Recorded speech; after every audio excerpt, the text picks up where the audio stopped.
Is it going? Yeah. Oh, it is. It's flashing. Okay. Okay.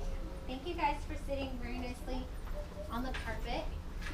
Okay, so today you obviously saw what we were kind of talking about. What do you think we're talking about today? Oh, you can say it. Character traits. Character traits. Very good. Okay, so here I have our objectives and our teams, what we're going to go over. So we're going to go over this so that you are aware of what we are focusing on.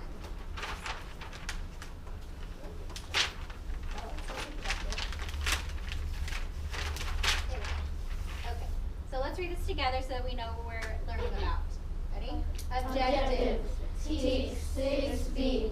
Students are expected to explain the roles and functions of characters in various plots, including their relationships and conflicts.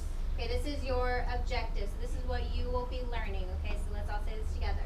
I will be able to describe character traits with textual evidence when given a fictional text. So do we know what all those mean? Yes, do you have any questions on that? What is a fictional text? Yes. It's not true, yes. And then what does textual evidence mean? What does that mean that we have to do? Yes, Hans? You have to prove it. You have to justify your answer, right? So that you know that, that your answer is correct. Okay, so we went over what it means to look at character traits. So let's go over that again. What are some things that we look for in the passages to be able to determine a character trait? Yes. Their actions. Their actions, yes. What they think. Somebody else? Yes. What they say. What they say, yes. What they smell. What they so what else? Like what they smell. What are those? What are you using? Like your five senses. Your five senses, yes. What they smell. What about yes? How they feel. Missing one. What they look like, yes. Sometimes we can't tell what they look like, but we have some indicators in the text on what they look like. Maybe like the color of their hair, or if they're short or tall. Yes. What people think about them. There we go. What people think about them. So that's also called their relationships. So what the relationships that they have with other characters in the story. Okay, so I'm going to be reading you a passage. And it's called The Mystery of the Snake Egg. Okay, so I'm going to read it to you, and we're going to analyze it together, and we're going to stop and we're going to talk about so what are some character traits that we see, what are some things that are going on in the text that make a character develop certain traits in the story. Okay, are we ready? Okay, The Mystery of the Snake Egg. So this is from one of your scholastics. So thank y'all for sitting so quietly. Okay, so now we're going to look at the character traits. We kind of looked at some of the traits as we read the text. So we're going to look at Anthony first. So we kind of saw that Anthony was a little rude, and let's read this text together. This is from the passage to help us support the inference that we have of him being rude. So let's read this together. Ready? Jeremy looked across the store to where a group of scruffy young men stood around the cash register. In the center of them was Anthony, the store's manager. Anthony, Jeremy called, something's wrong with Simi. Can't you see? Why don't you call 911? Anthony called back with an impatient wave of his hand. His friends grunted with laughter. Okay, so what is the evidence that we can use to infer Anthony's character traits? Yes. I think we should call 911 false back. Okay, and so what type of evidence is this that we're using? What is in quotes? What is that? It's sarcasm. It's sarcasm, but like, remember we said we can determine a character's traits by how they feel, how they speak, how they look, all that. So what is this? How are we determining his traits? By what he says, because it's in quotes. Is there anywhere else that we can determine Anthony's character traits? Yes. Like there's something wrong with Jimmy. Can you see that means he, like I can infer that he says that because he says, "Can't you see?" That means that he's really not paying attention to Jimmy. Okay. So what kind of trait can you think of when you think of somebody that's not paying attention? Not distracted. He kind of just maybe doesn't care, right? So what's a trait for that? Like somebody that doesn't care. What's a word for somebody that doesn't care? Irresponsible? It could be irresponsible, yeah. Because what if something was really wrong and then he was just like he didn't really see it? Yes. Unthoughtful. Unthoughtful. That's good. Yes. Reckless. Reckless is more like getting into trouble and doing stuff kind of like on purpose. It's not reckless. How go try that. another trait for him?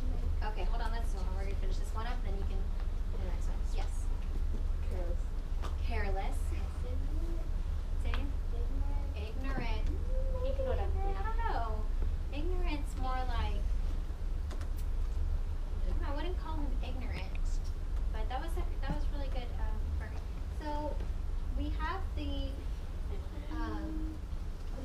the quote of what he said. Yes. What's another trait that we can determine about Anthony? Maybe Anthony already knows that Jimmy saw them, and maybe he doesn't want to tell the truth, so he said, "Why don't you call 911?"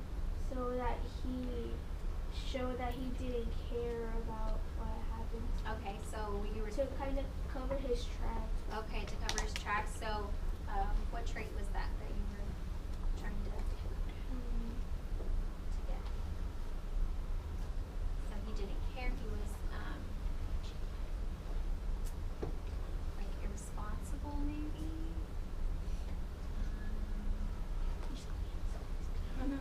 Okay, well that was good. Yes. What? Cruel? Maybe cruel. He's not like evil, but he's just kind of like not a good person. What about the way that Anthony looks? Does it talk about the way that Anthony looks? Yes.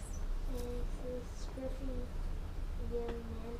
Yes, scruffy young men stood around the cash register. What does scruffy mean?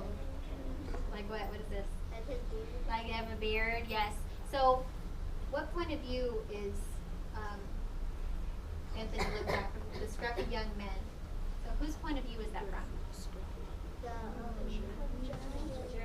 Jeremy, and Jeremy is the main character and the narrator. Very good.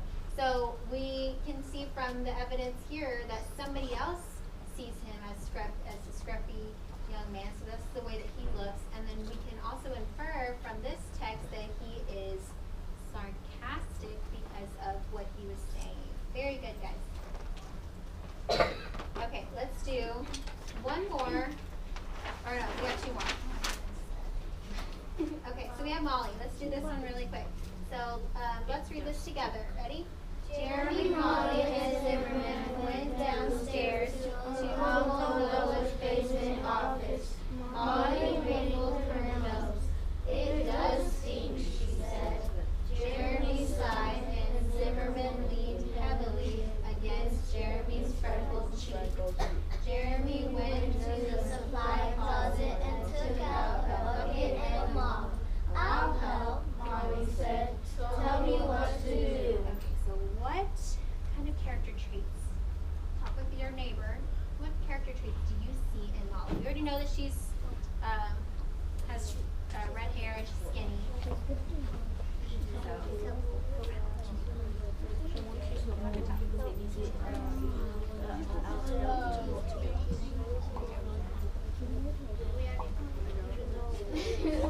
She likes Jeremy.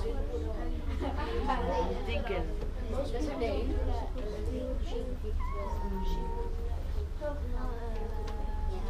She's loyal. Okay, all right, let's come back. Ready? 3, 2, 1. Thank you. what did y'all talk about? What do you think? She's helpful. That she is helpful. Okay, what evidence do you have that she's helpful? I'll help. Oh, very good. So what kind of evidence is that? The way what she says. Yes. Was that it? Is that what you had? Yeah, like how she acts. How she acts. So how is she acting? She's nice. So why is she being nice? Like, how do you think she's being nice? By helping. By helping. Okay. Does anybody else have any other traits for Molly? We have helpful. Yes. She's loyal. Very good. What does loyal mean? Like always trusting. That's like trustworthy. So like always there when somebody needs you. So throughout the whole story, Molly's there for him. Okay, so we're gonna look at Zimmerman next. We're gonna look and see how Zimmerman changed from the beginning of the story to the end of the story. Okay, so let's read this together. This is the beginning of the story, and this is the end of the story. We're going to determine how the character changed from the beginning to the end. So let's read Zimmerman. Ready? Normally, Zimmerman would fluff his gray feathers and squawk, Jeremy, Jeremy, Jeremy. But that day he said nothing. He stood on his perch, perfectly still. Hey, Zimmy, Jeremy repeated, reaching in through the cage's open door and inviting Zimmerman to hop on his forehorn. Zimmerman said nothing. He didn't move. Okay, so what are some traits that Zimmerman has here? Remember we talked about that at the beginning. We thought that he was sick. That we thought he was going to die. Yes. At first, I didn't thought he was gonna die because, like, from my background knowledge, I know like when someone dies, they're really cold, and Okay. then in the story it says like that Jeremy, he touched Sarah's back, and then it was like warm and fluffy feathers. That's good. That was a good connection. Yes. I can also infer that he wasn't sick because he stood perfectly. And normally when you're sick, you're like You wanna No, lay you wanna lay down. down. So, but he just wasn't himself here, right? So now let's read at the end of the story what happens to Zimmerman. Zimmy fluffed his feathers. Hero, he squawked, Jeremy Molly Zimmerman. Okay, so what can we infer from the dialogue that Zimmerman expressed here? The difference between the beginning of the story and the end of the story. Again, what can you infer about the dialogue or what Zimmerman says? What's the difference between those two?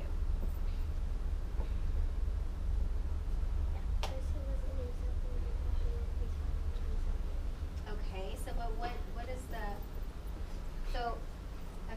so here he's talking about he's not even normally he would say Jeremy, Jeremy, Jeremy, and he's not even talking. Here it's all dialogue. He's all talking. So his character changed. How did he change from the beginning of the story to the end of the story? Yes. At first he couldn't jump, and at the end of the story he couldn't say thank you. Okay, yeah, maybe that's a good inference. That was really good. So he changed because he was seeing something. He was seeing Anthony and the other birds, and he was scared, and he didn't want to say anything, and he thought that something was going to happen to him. And then once he knew that Anthony was gone, he felt better. He was relieved. Yes. Maybe that he thought that he was gonna be replaced by other birds. Maybe he thought that. Okay, so now you're gonna before you go back to your